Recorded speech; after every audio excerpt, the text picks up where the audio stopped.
It's crazy, it's sick, it's psychotic, it's lunacy to see the kind of headlines that this government is chasing. This government would do better. It would do everyone a great favor if they only did what they were elected to do, if they only worked. But now they have to employ a bandwagon of propagandists. They have to distract our attention with nonsensical events. Those events are etched in your brains so that you can misconstrue their public appearances and their public pronouncements as if it is proportional to delivery, proportional to service. You see, like now, President Ruto has traveled to, he's approaching almost 50 countries or 50 trips. You understand? Imagine now if he had started or if he had launched 50 projects within the last 1 year. But now he's keeping on promising you that he's telling you that we are getting you jobs. We are doing what? These trips are, but they are not beneficial. They are just wasting and exhausting taxpayers' money. So over the weekend, of course, they had to create another charade because they have nothing to show you. They have no project to launch. They have no results to show. So they constantly, the money that is going into bribing journalists, into paying propagandists, it is immense. All because these guys don't want to work. All because their blueprint, their DNA, their imperative has been fashioned by the late Daniel Toroitich Arap Moi. That's their default. That's all they know. That's all Moi used to do. He just used to attend harambes. He goes for useless barazas, and then now on the rooftop politics. He goes on the sunroof of the car of the Mercedes. So this is all they know, because these are Kanu degenerates. These are Kanu-era stalwarts. These are Moi surrogates. They don't know anything better. Now, over the weekend, there was a traditional wedding ceremony of Betty Maina. Betty Maina is a Murang'a women rep. She was getting married to who? Eric Wamombi, the MP of Madeira. Yeah. Now, Betty Maina, if you remember, she was a choir master of the most toxic song that we've had. Togokira Tene to vote for Ruto. They were saying they are going to wake up early to vote for a despot. And because of that, she has gained a husband. She went to parliament, not to work for the people of Murang'a, to look for a husband, same as Eric Wamombi. He was going to parliament, not to look for or to work for his people, because we have not seen him launching any CDF project. We've not seen him doing anything spectacular, but they have found each other in parliament. Those are the people you are electing because of being misled by who? Especially Mount Kenya. Mount Kenya, you are misled by who? You are misled by Kameme, by Inoro, by the corrupt clergy, by gospel musicians. Your stupidity is not by accident. It is premeditated. All those sections that I've mentioned, those are on the payroll of the establishment, so that you keep electing lunatics. You keep electing clowns. Now, this video of Betty Maina's Rurashio has been superimposed with a song that she was choir mastering for in support of Ruto. Just watch how they were celebrating with your taxes.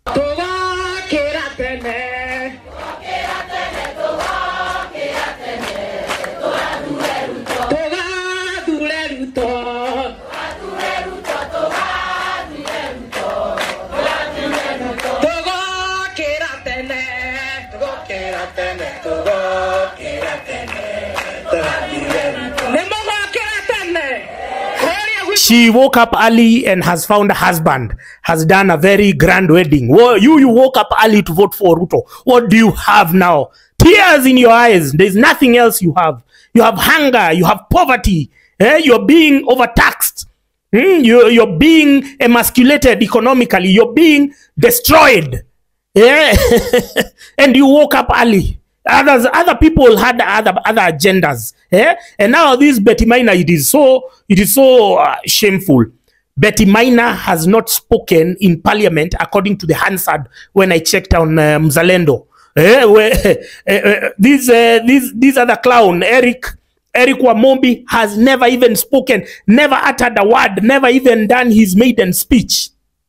The only time their names appear on the Hansard is when Honorable John Murugura He was citing them in the committee. Serious names like Amina and have been mentioned among others. This shows the commitment to the young people have to parliament. I invite all the young parliamentarians who are here, including Honorable Eric Wamombi, Honorable Betty Maina, Honorable Bati Wauna seated across, to come together and agitate for the welfare of the youth, to develop policies. So even their colleague was calling on to them because he probably had sensed that these guys are very they are non-committal. They don't appear, they don't participate in parliamentary proceedings, that he was now challenging them, their own committee, that you should be speaking up on issues related to the youth, because you are youth, you are elected on that platform. But I told you, in Kenya, youth is a two-tier. There's a two-tier youth. There are those who can deliver, those who can speak, those who have brains,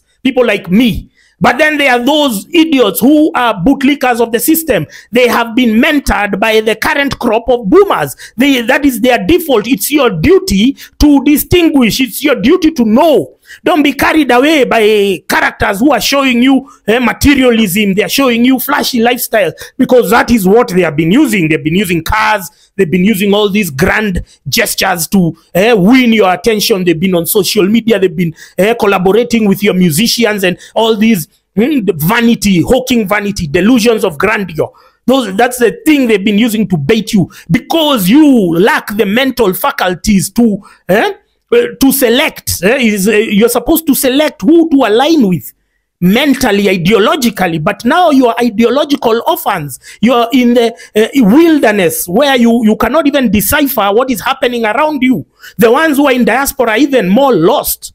I've been speaking to them, and even tonight I'm going to be live from 10 p.m. I speak to Kenyans in diaspora. I tell them they are the weakest link. They are the ones, if you see the stories they are following on social media, you wonder, are you in America? Are you in Middle East? Do you see what's happening around you? And then you're there following, you are up to date with all the politics. You're keeping up with the Samidos. The Kenyans in diaspora, you're an embarrassment to the country. So moving on from that horrific and traumatic viewing experience of Betty Maina's traditional wedding, President Ruto is on his 41st trip to Germany. If you look at this statement on the second paragraph, in Berlin, Germany, President Ruto will join other leaders at the Compact with Africa high-level conference initiated by Germany during its tenure as the chair of G20. The president will showcase Kenya as a leading investment destination in the region. Nonsense. Kenyans can showcase themselves. We don't need President Ruto to showcase us. To who? We can promote our country on social media. We have the tools. We don't need you to spend, to fire up a private jet to go and stay in a presidential suit, costing us a lot of money. And then now the flip side of this story is that Kenya is not even a member of the Compact with Africa. So Kenya's presence was not necessary, was not required. He was still, you know, they are open, they are welcome to anyone. If you want to spend your own money, you can go there, but you're not a member, you're not a participant. Because if you look at this article by Thomson Reuters, the member countries of a G20 Compact are Morocco, Tunisia, Egypt, Senegal, Guinea, Ivory Coast, Ghana, Togo, Benin, Burkina Faso, Rwanda, DRC, and Ethiopia. Ethiopia is everywhere right now. Ethiopia is wanted because of the policies they have done to fast track their economic gains. So President Ruto wasn't supposed to be there. His presence wasn't necessary. He could have sent the Kenyan ambassador, who is based there in Germany, who is, you know, mandated to do that. But and then now they are trying to flip a narrative that, oh, he's going to sign a deal for workers. You don't need to sign a deal for workers as the head of state. Why? Because they want to kill. I told you, these guys, they have killed everything. They are killing our exports. They are killing our agriculture. They are killing tourism sector. Like now, if you go to Mombasa, it's bad roads. It's supposed to be a tourist resort town. They are bad roads. If you go to Kilifi, Amason Kingi was trending over the weekend. Why? Because he cannot account for 140 billion shillings. We want Amason Kingi to not even speak again in public, because anytime you speak, we are going to be bringing up that story. You need to tell us where you took 140 billion. You're just wasting it there with slay queens. I don't know with what. You need to explain. 140 billion. That's a crime against humanity. Kilifi, Malindi is a dead town. What time you go there, there are no streetlights. The new governor there called Gideon Mungaro is a disaster. If Amason Kingi was a train wreck in motion, this Gideon Mungaro he's been there as Malindi MP, deplorable, no performance, but there because poverty has been weaponized. You saw all the Shakahola nonsense. That place has no hospitals. I was telling people that Chris Kirubi tried to live there. He has a luxury, or he had a luxury villa in Vipingo. But you can't stay there because he needed to access medical care. He had to come back to Nairobi. So here you're killing tourism, you're killing agriculture. You saw they banned the export of avocados for concocted reasons because some bureaucrats in the Ministry of Agriculture think they are experts. These guys have never even grown an avocado tree, and then they come and tell you don't export because they are not the proper quality. What do you know? You're dealing with a farmer who's been exporting the crop for the last 20 years. They've been meddling with coffee. They've been meddling with macadamia. They want to kill everything because they've realized that Kenyans in diaspora can fund their proclivities. Because they steal their money in dollars. When they are stealing their money, wiring their money to America, to Australia, to Britain, to whatever, they have to do it in foreign currency. Now you, because you are the highest foreign exchange earner, you're shoring up our foreign exchange reserves. So they're like, we can kill manufacturing. With this, we don't need to create jobs for anyone. And which is why these conversations, we are trying to tell the Kenyans in diaspora that you are being, and all the laws which are being made are targeted for you. You think those rules they were making at JKI for me? No, they are for Kenyans in diaspora. So that when you come, you're overtaxed, left, right, and center. You don't see that. You're just there following up and keeping up with the propaganda and with the gossip. Udaku. You're there following. Kenyans in diaspora, you're more updated about Udaku than even Kenyans in Kenya. What an embarrassment. You see, even when President Ruto even went to Saudi Arabia, apparently he wasn't even in the original list, but he showed up. Of course, they can't block somebody who wants to go there because there's this article called the Saudi Gazette. This is the front page. You know, now with the internet, now we are in the information age. You can't just be fooling everyone and anyone all the time. Now here you can see all the photos of the visiting heads of state. Kenya.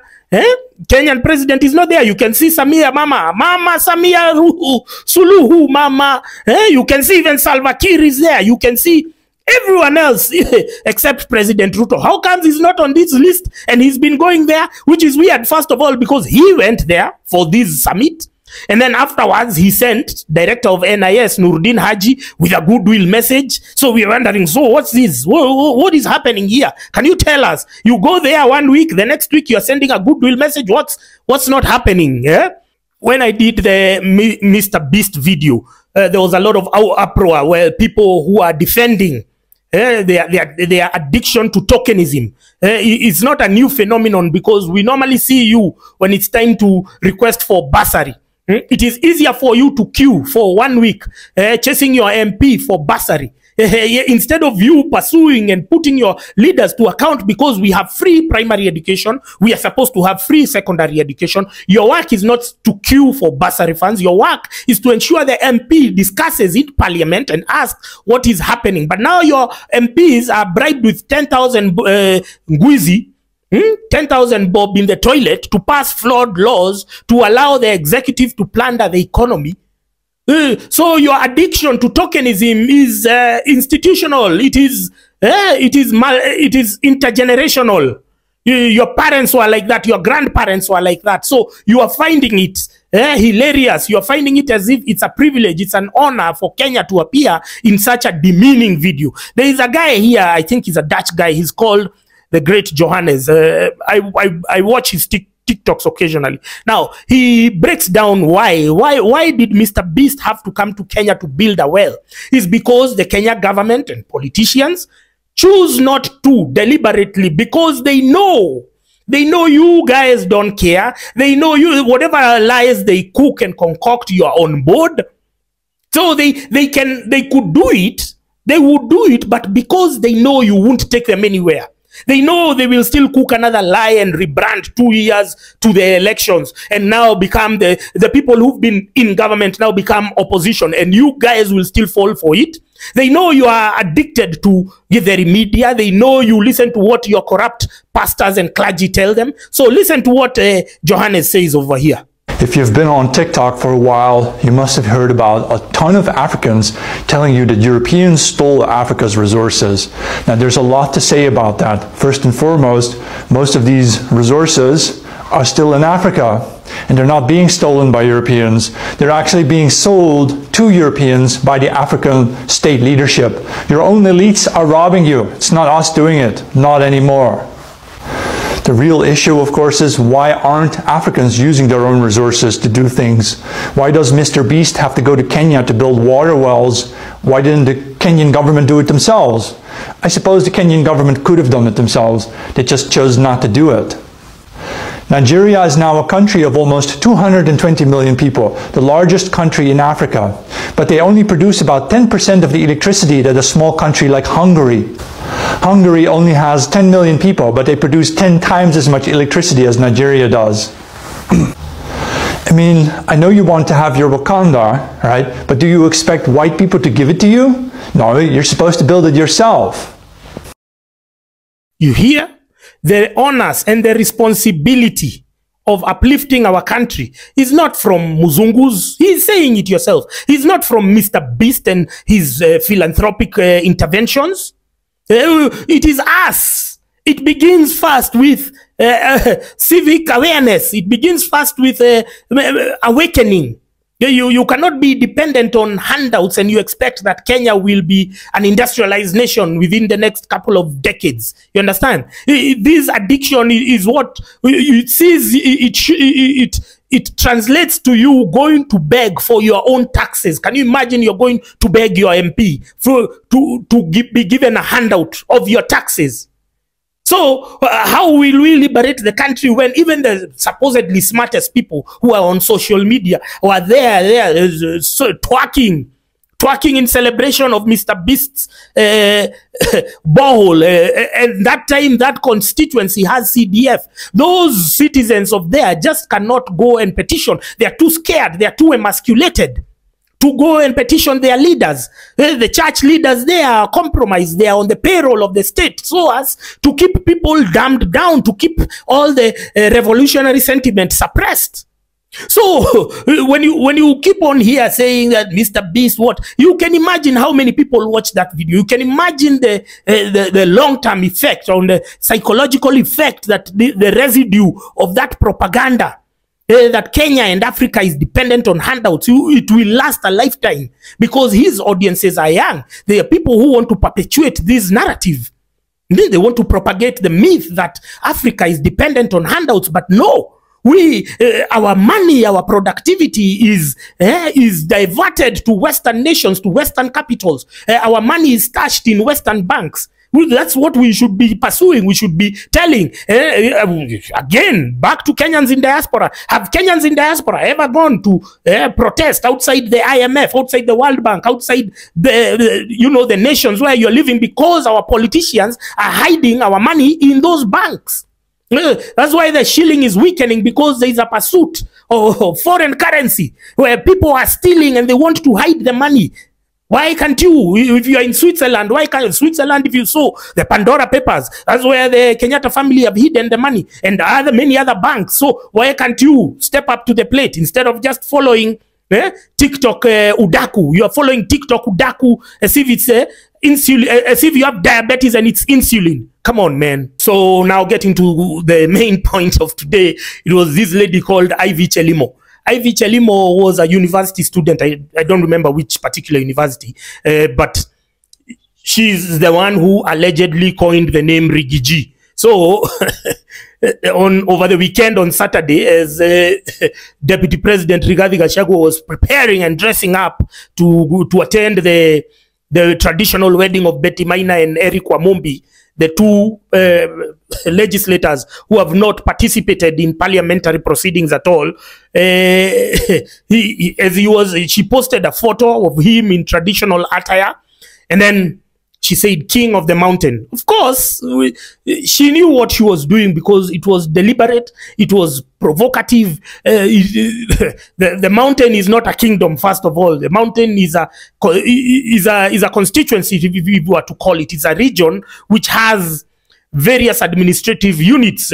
So for you to claim that it's a kingdom, like it's a monarchy, I mean, it's demeaning, especially to the people of that region who desire to be part of, the legislative and civic process. So calling someone the king of the mountain, I think is sort of demeaning.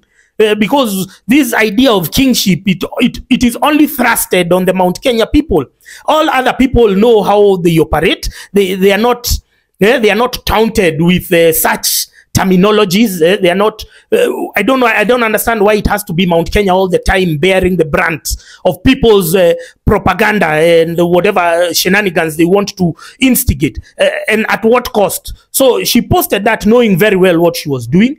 Mount Kenya, first of all, needs to be respected as a region like any other. We have our MPs, we have MCAs and whatever. So for you, this is not a monarchy. This is not somewhere where somebody has a monopoly of opinion. If we were to test that theory, first of all, we need we need an MP to resign as a gesture of good faith. You resign, and then we go through to a by-election, and then we test your theory of kingpinship.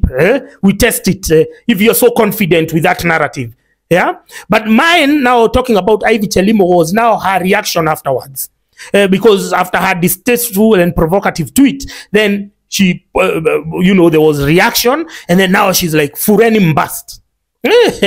And then afterwards, she came now today, Bado Mumejam, taunting her followers. And in Kikuyu we have a saying: if she knew her mountain lingo, she would be told that. There is a phrase we say in Kikuyu, wahona huberada. It means if you're satisfied, cover your stomach. Don't go vomiting on people's shoes just because now you think you're at a better place. She was just a struggling student. And what people say is that she's not the one who originally coined the name Rigiji. She had it from her university mates, some who are not taking credit. But then now when she tweeted it, it was apportioned because she was together with the Twitter cartels. They call themselves Twitter cartels. They are the ones who promoted her that she coined the name, but she didn't. She just had the lingo from her campus university. So it was intellectual property theft, because if she was such a smart person, she would be coining names by the day, every week we would be hearing something new that she had coined, or some patents that she has lodged at the Kenya Intellectual Property Institute, but none of it. So she's vomiting on the shoes of the very constituents, on the very cluster of social media users who gave her relevance, who created the opportunity for her. She has a job because of them, and she's treating them with so much contempt. Again, I take you back to the mountain lingo. Wahona huberada. Ask Rigathi Gachagua to tell you that that phrase, so that when you'll be treating people with more respect, because you owe them. Like me, I can talk all the nonsense that I want because I don't know anyone anything, but you owe your position, you owe your clout to the people who you are now taunting. You stick to your lane, do what you've been appointed. You are lucky. There was a guy called KK Mwenyewe who mimics Rigathi Gachagua. That guy has never received any support from Rigathi Gachagua. You got it instead. You're supposed to be humble. And you work there knowing that this is a fluke of a lifetime. This is a dream. This is a wet dream of a lifetime. These things don't happen. Lightning doesn't strike the same place twice. So be humble to the people who made you, who created you. Don't vomit on their shoes. Occasionally we have flashes of brilliance from the clergy, because this government, and even the previous government, had hinged their political capital on religious leaders. They had on their payroll the corrupt clergy. They were bribing the mainstream bishops. They used to always meet with Uhuru and now with Ruto at State House, not because they have any entrepreneurial experience or input to give the president, not that they are inventors or innovators, not that they are industrialists, not that they are farmers. But because they are needed as an extension of the lunacy of the state. They are needed to perpetuate the myth that leaders are chosen by God, and that whatever trials and tribulations people are going through, they are part of the journey to your spiritual journey. You must suffer. You are told to look forward to a heaven, an imaginary place. While in Middle East, they've already created their utopia in a desert. They have already created their mini heaven on earth.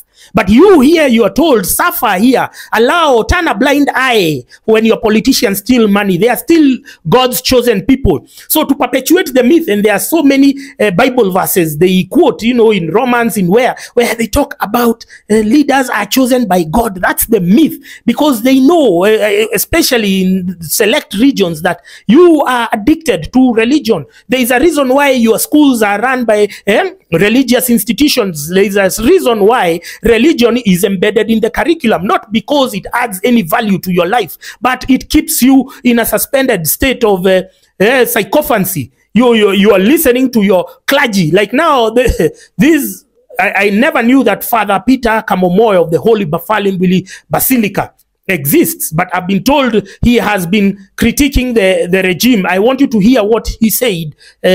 He said in yesterday's sermon, in Sunday's sermon yesterday.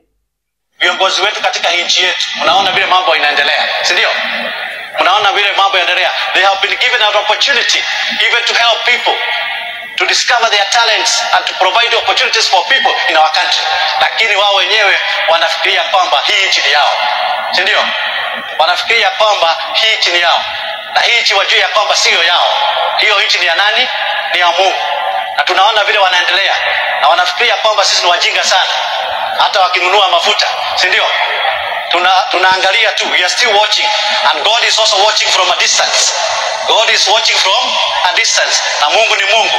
You can manipulate human beings, but you are not going to manipulate Mungu.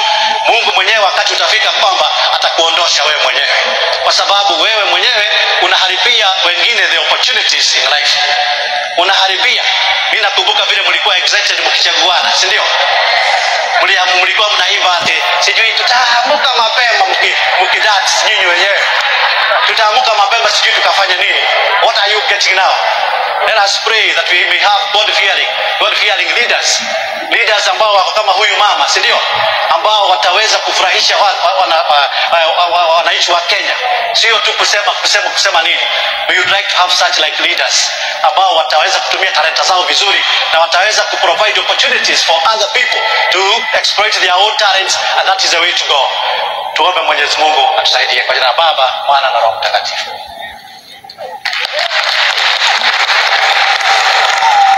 Listen to the applause after that sermon. Listen to the applause. You as a corrupt pastor, you as a corrupt bishop, when was the last time people clapped for you after the sermon? Because you are there, you're just promoting Kenya Kusha lunacy. You're just promoting corruption. You've been an extension of the corrupt regime.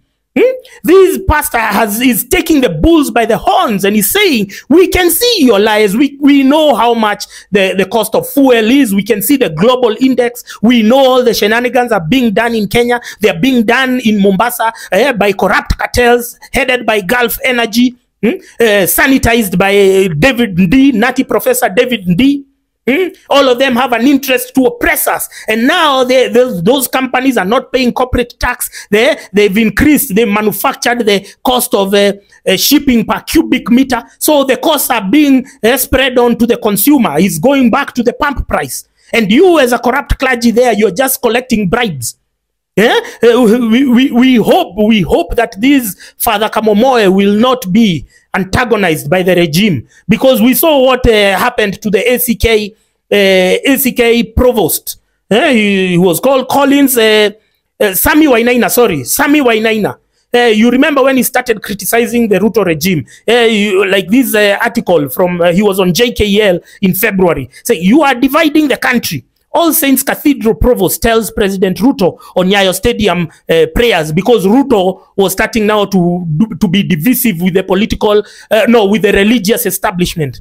He was getting evangelicals. He was doing what? So it wasn't about spirituality. It was all about now the gerrymandering that they are doing, the shenanigans that they are doing, the divisive politics that they've been playing to keep you all like a bunch of zombies. Yeah? and then now, sometime in March, a month later, because this the provost of ACK, he had started picking momentum. Then Jackson Ole Sapit, we have said that he's the biggest weak, or he's the weakest link here. He's the one who is on the payroll of the regime, because he now moved. He now transferred Sami Wainaina. Sami Wainaina gets new assignment in London. Because the government of Kenya are very sensitive when it comes to criticism from religious leaders, because they know how much they have invested. They know how much they have laid down to use this infrastructure, their religious infrastructure, to promote their depravity, their lunacy, their mental impotence. They know that very well. So they are very sensitive when they see a religious leader departing from the script. So we are saying, and we are hoping that Father Peter Kamomoyo is not antagonized. We are watching the Catholic establishment. If you are going to bow down, if you are going to bend over backwards so as to entertain the nonsense of the government, the corruption that is happening is universal. It should be spoken by everyone. I remember during COVID there was a pastor of he was Pefa Church, Kahawa West Pefa Church Bishop Peter Ambuka. He criticized Uhuru over lockdowns and curfews.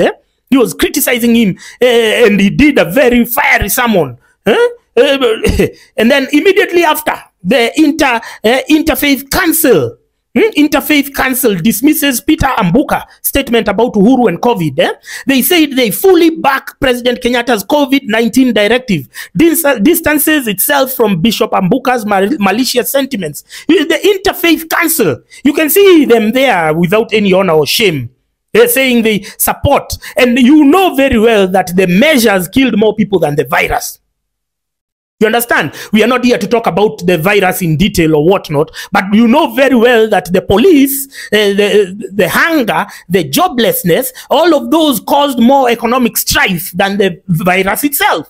And when they kept on extending it, they had to do it. They had to manufacture consent. And religion played a big part. Twitter also played a big part. There are some Twitter influencers I was trolling the other day because they know what they did. I have the receipts. I'll come for you, people. I'll come for you one day. Jill Koi, Oliver Madenge, one day, one time, we are going to discuss the manufactured consent that you did during that time. We cannot allow you to do it again. We are seeing now you are using, or you've been using what? You've been using exams. That the exams, there is a lot of cheating. That's why you're blocking Telegram. Telegram has been blocked every day in the morning and in the afternoon during examination time. What do exam cheating have to do with me? Now if your people, you have not paid them well, they leak because they want to make money. How does that concern me? Deal with your problem. Stop spreading your nonsense to me. And media, you won't be used to sanitize and to normalize the censorship, because this is how censorship begins. Remember, before the lockdown, Fred Matiang'i, chronic buffoon, moron of epic proportion, Fred Matiang'i, what did he do first? They introduced a mini curfew in 2019 when they were conducting the census. And so you were told on Friday and Saturday and Sunday, this whole weekend, there won't be any movement at night. What did being at home at night have to do with the census? If you're not able to count people during the day, what nonsense were you doing introducing that? Those were the initial warnings, or that this is what they were planning to do. So when they are now using exam cheating sentiment as a cover for blocking Telegram, this is a sign that censorship, this is what they want to do. Censorship, this is a trial. Stay woke, my people. And finally, I think who was trending today, none other than Davis Chirchir, the CS of Energy. If you look at him, if you look at Davis Chirchir, he has that face of corruption, that face that looks like Moi. If you look at him, Hey, that face that, just exemplifies, or just, is an illustration of impunity. That's Davis Chirchir. I look at him and, I just feel disgusted when I look at him. I don't know whether the rest of you feel the same, but clearly the rest of you feel the same, and it is so refreshing to see ordinary mwananchi, the so-called peasants. We can see them. They can pinpoint, they can accurately zero in on the cause of their misery. And this fuel thing will be William Ruto's Waterloo. He's joking. He's been wishy-washy that the fuel will not go up again. You're telling us what? The fuel should be 147 shillings by now. It is not even rocket science. But the more you're delaying, the more you're showing people that you really, Ruto is, and the Kenya Kwisha, can we call them degenerates? They are trying to gain ground as much as possible. They want to perhaps steal. They want to steal the same amount of money that has been accumulated by the Kenyatta family, by the Moi family. This is corruption that has spread over 50, 60 years. They want to gain all that ground within 1 year, which is why now we are the cannon fodder. We are the guinea pigs in this experiment, in this marathon, in this marathon of primitive accumulation. And who are the props? Who are the people who are next to creating this conducive environment for them to oppress us? It's the Muzungus, it's IMF, it's World Bank, it's the diplomats. You saw the US ambassador celebrating the finance bill 2023. You saw her saying that it's the best legislation we've ever had. She came later and said last year's election was free and fair. It was transparent. She was trying to say that Wafula Chebukati is an angel, yet we know he was bribed. Raila Odinga says that he was bribed by the former British High Commissioner to Kenya, Jane Marriott. She's the one who gave him 4 million euros or $4 million, you see. So she came there, she was trying to stand next to this government. So let's listen to Chirchir getting booed. He speaking in Kalenjin did not even save him. He was trying to speak in vernacular. And who told national leaders to be speaking in their mother tongue when you're in national platforms? This behavior was started by Uhuru, has been extended to the Kenya Kwisha regime. Why are you speaking in mother tongue? What don't you want us to hear? You thought it would work. You thought these people will relate with you. You think that they see you because you are stealing, that they are going to defend you. We are going to defend our thief. No, those days are over, Brana. You speak in the national language, and then you say, and then clearly these guys have no time for your nonsense. Even Ruto came there to try and defend you, but we already know you're the cause. How can you go to bomb us and say, at the fuel, at the Israel and Palestine war is going to affect the cost of fuel? See, people are stupid. You think that information doesn't spread to the ground? You thought you are insulated from your lunacy. You thought you are insulated in Nairobi, and any ground mujue vile kuko. Now listen to Chirchir over here, trying to address a hostile crowd.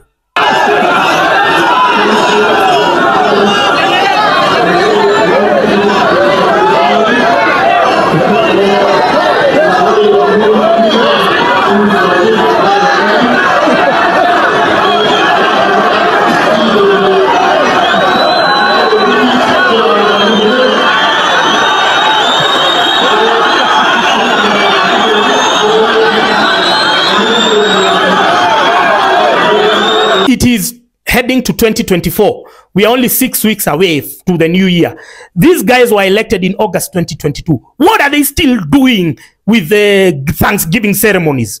And you can see the blueprint is the same. They are standing there. They are flanked by clergy, corrupt clergy, because they want the images when they come. When you see the clergy there, then you are going to be brainwashed. You're going to be hoodwinked. But Chirchir was booed. But that is not all. In fact, they were a bit softer on President Ruto when he rose up to speak. But when he was in Mombasa, they did not even give him airtime. Look at President Ruto in Mombasa.